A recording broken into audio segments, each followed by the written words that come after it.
There we go. Okay then. Yeah, so let's talk some more, Mom. Here we go. I'm going to get you. You'll have to remind me of what I've already told you and I what I know. haven't. Well, we had some really good conversations about Grandpa, and hold on, I'm getting back out here. I'm zooming back out where I need to be. Okay, here we go. I'm not the greatest here on this. Here. There we go. Okay, so. I remember one Christmas that I really thought there was a Santa Claus. Dad wasn't making very much money, so I couldn't have been about 6 or 7 years old, and so I wasn't expecting anything. And we was all sitting in the. This was in the old house, and we was all sitting around the tree Grandma had put up, and all of a sudden there was a horrible noise out on the old porch that we never did use. It was just off of the dining room. And all of a sudden the door opened and there was Santa Claus. I was just flabbergasted. And he brought me something, but I don't remember what. But we got, each of us kids got an orange, I know, and that was a real delicacy. And I think the boys each got a toy truck or something. They didn't have tractors back then, and I don't remember what I got. And then Santa Claus, he says, ho, ho, ho, and out the door he went.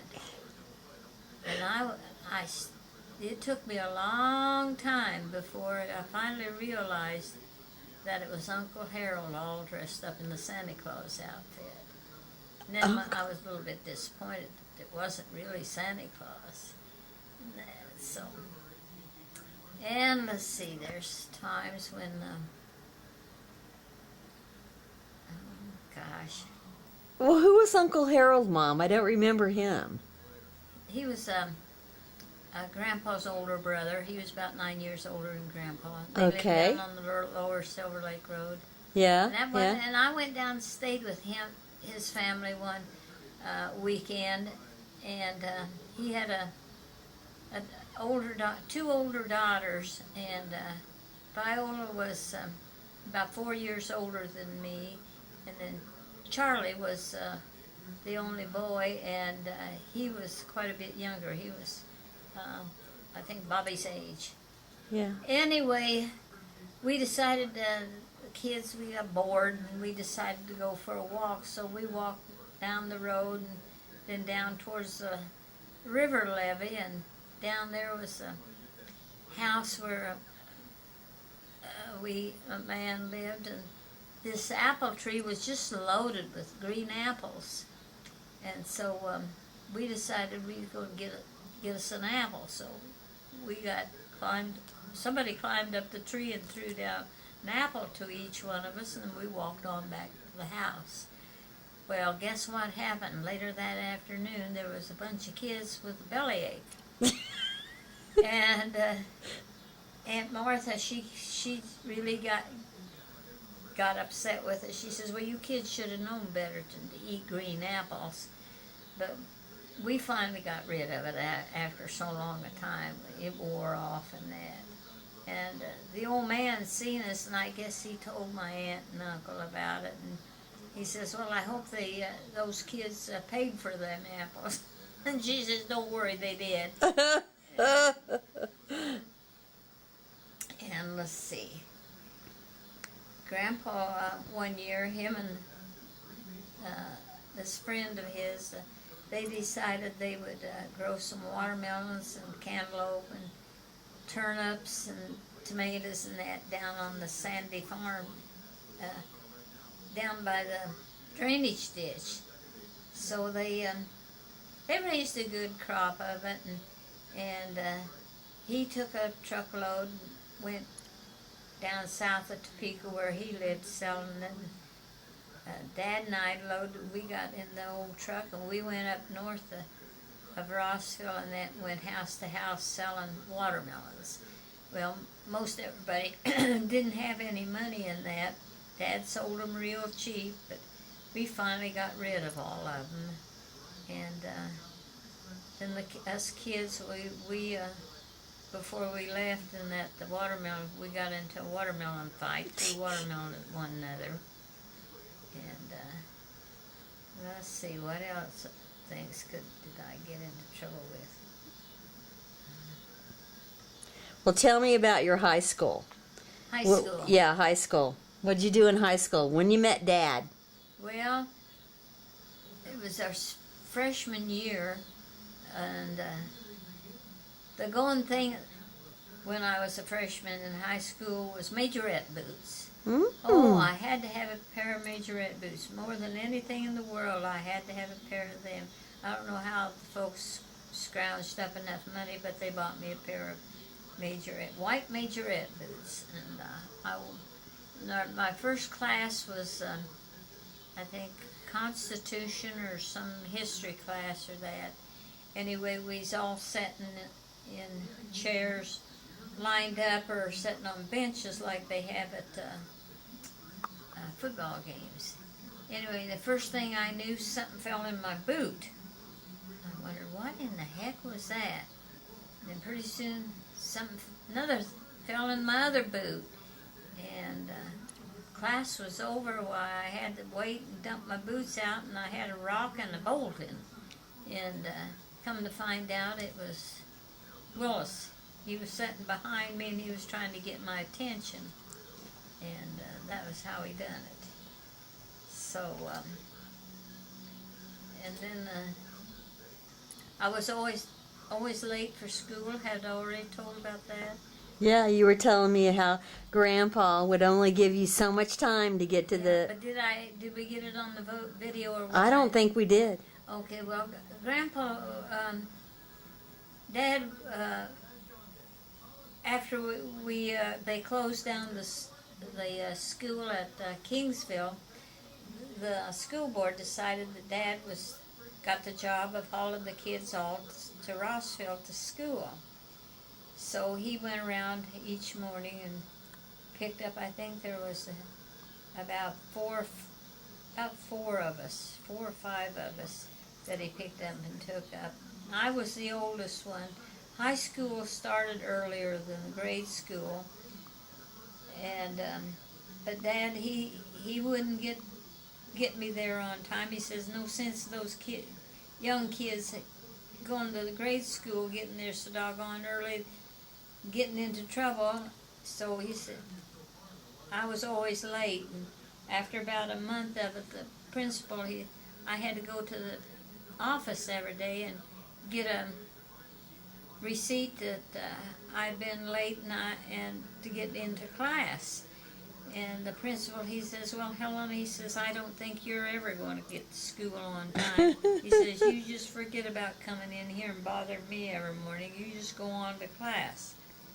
And then one time I went to class and I had to go to the bathroom, so I got permission from the teacher, and I walked out the door, and I had on a skirt, but it had straps over the shoulder. It was more like a jumper in that. And as I went out the door, well, they didn't have zippers back then.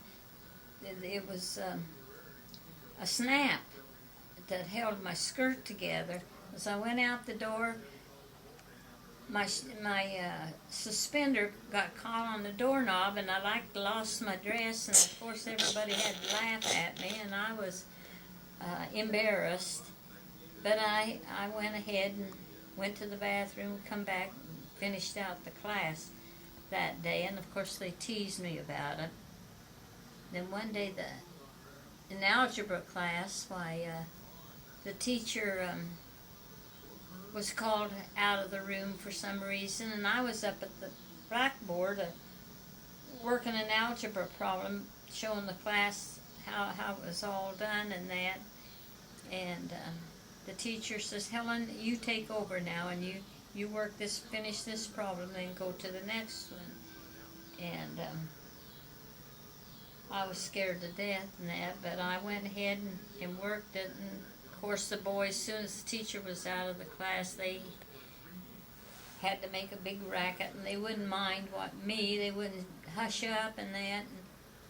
And then teacher came back in the class, and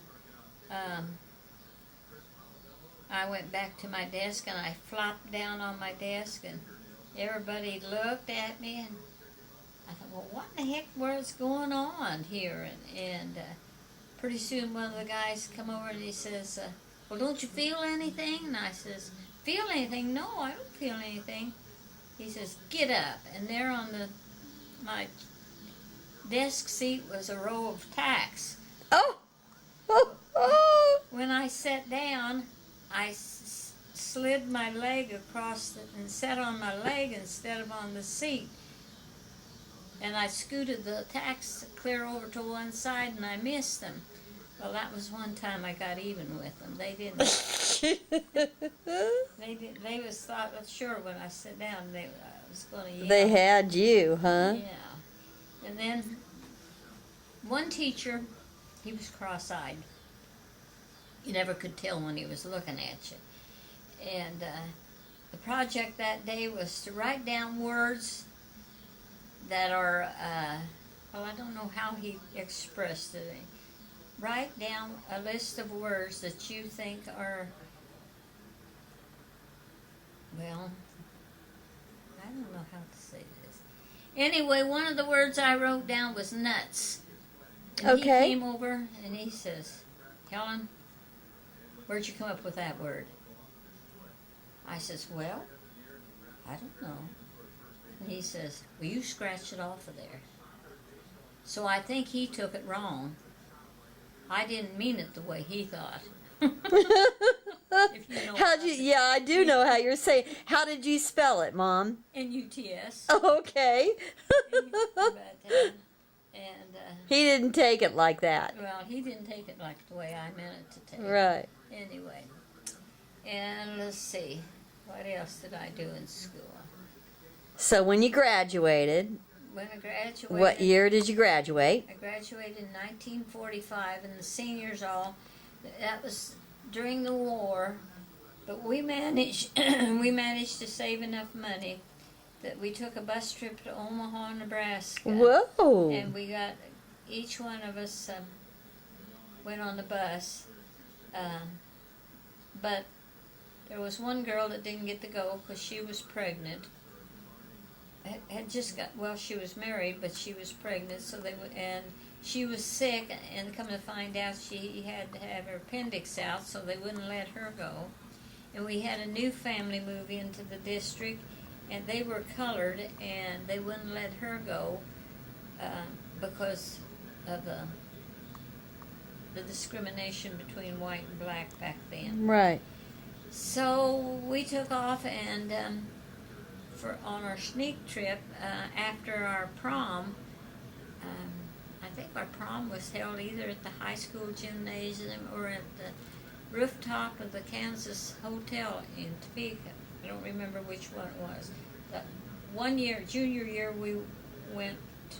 Junior year or senior year, we did go to the hotel up on the rooftop, and that was where we had our prom that year. Mm-hmm. And anyway, we took the bus trip to Omaha. It was nighttime, and we slept out all the way up there in our seats. And anyway, we made one stop, and I was sitting with Willis, and when I come back, one of the classmates come up and sat down beside me. It was a boy, and when Willis got back on, he seen Dwayne sitting there with me, and man, he got mad. But he sat down somewhere else then, but I really got my pedigree told off when we got to Omaha.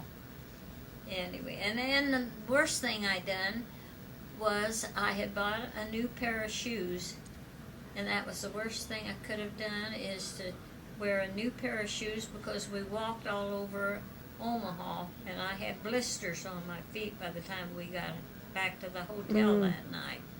And the boys, the girls stayed in the Flatiron Hotel, and the boys stayed in the YMCA, which was just a block away. We had a lady supervisor with us, so she stayed with the girls. The boys were on their own, and they were told to behave themselves, but you know boys. Anyway, Willis was the big instigator. He went out on the street and he found some soldier boy, gave him some money and told him to ask him if he wouldn't buy some peppermint schnapps for him.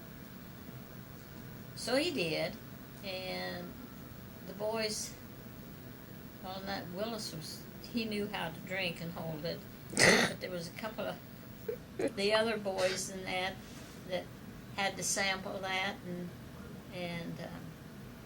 one boy, he got sick at his stomach and threw up in one of the other boys' shoes. And then they had a pillow fight, and I guess there was feathers all over the room.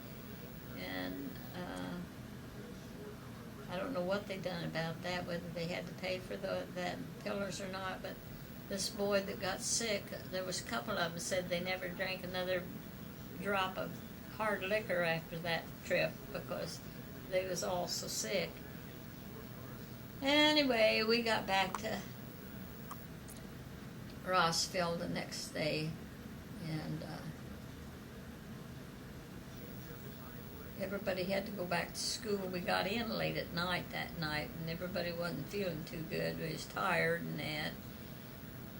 And then one time we had it was during the war. And by the way, when we was in Omaha, we was at a movie theater, and they announced over the intercom that the war with Germany was over. And all of the soldiers that was in there, they just yelled and screamed and hollered and threw their hats up in there. It was a real jubilation. What year was that, Mom? Do you remember? Was it like... It was 1945. Wow, okay. And, but then, let's see, one other thing that what was I going to tell about there then? You were in Omaha. Yeah, well, we come on home from Omaha. We was from Omaha then. And, it was during the war. We had a contest. And this was freshman year. The war had just started, and they had a big contest about, they chose up sides, and those that wanted to participate to see who could collect the most iron, because they needed iron to build... For the war. For the war effort, to build more tanks and stuff like that. So, wow. Willis was chosen as the lead man for one group. Well, I was in his group, and anyway, we won the contest. And what won it for us was up on the hill east of Rossville. He came across the section of train rail that somebody had drug up there. And he asked the farmer if he could have it for the war effort, and the farmer gave it to him. Well, that weighed quite a bit of money, so he got his dad's car and tied a chain around it and drug it down to Rossville. And we won the contest. That is so cool, Mom. Because of that. And then we was forever having class parties and having scavenger hunts. And some of the things that we had to locate in that is one, he was pretty sharp about things that he thought that he'd bring eggs into town. And here he come dragging a shock of corn into town because he think people that right. He wanted to he always wanted to be the winner. So. Oh, not Dad. Not Dad. Yeah.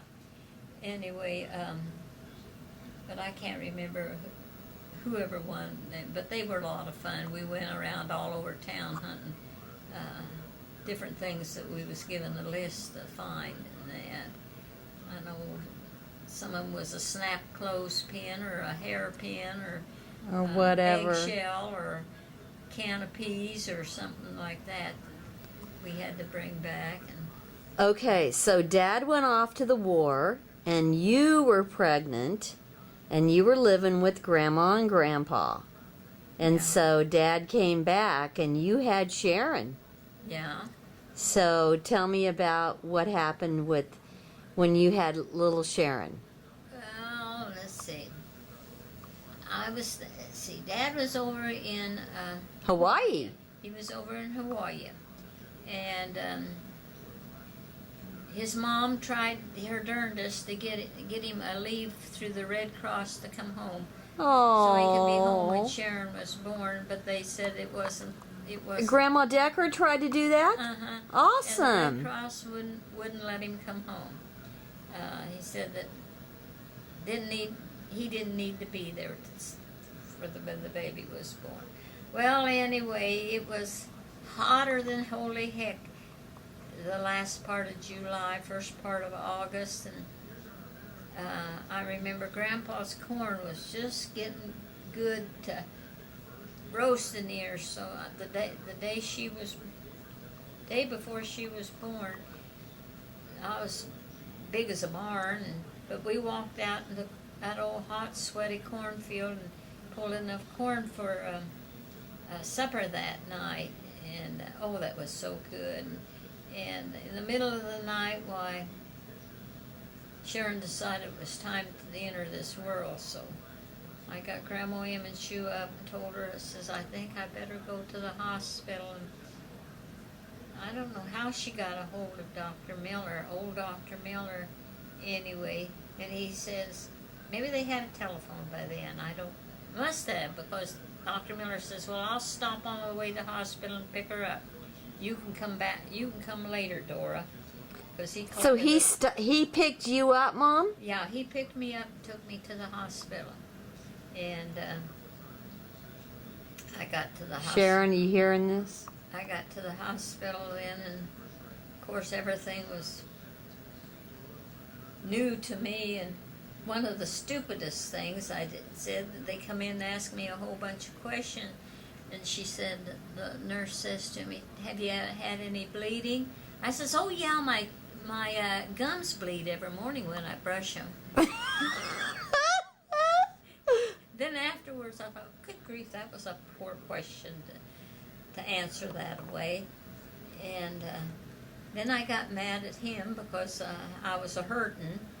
And it took, got there about 9 o'clock in the morning, and she was born about 4:30, 5 o'clock that afternoon. Okay. So you were in labor all that time? Yeah, all that time and that. And this was your first baby? Yeah, and Dr. Miller told me, he says, now you lay flat on your back, and don't you get out of bed, and when you do get up and go home, she says, you wrap a cloth around your belly real tight, and you keep it on for a month, or else get you a real tight girdle and wear it. He says, that'll keep you from having a poochy belly, because that'll help your muscles fall back into place where they're supposed to be.